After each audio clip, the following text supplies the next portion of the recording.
হ্যাঁ বলো বাবা। আমার ভাই হ্যাঁ সময় সময় এত কাপড় সিঁড়ি যাচ্ছে আর জানলাতে মরছে আর বিজন খাতা সব উড়ে যাচ্ছে। আচ্ছা তুমি এই পাশে বসে ধরি বসো, এই পাশে বসো, ধরো লেপিনি। ও হ্যাঁ ঠিক আছে নাকি বাবাজি? না আমি দেখিনি, মাপজোকটা দেখিনি, ঠিক আছে কিনা।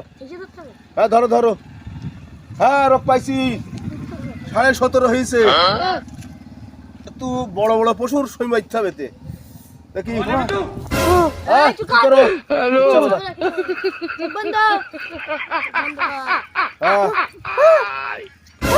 ধরো ধরো ধরো, কিছু হবে না, হবে না।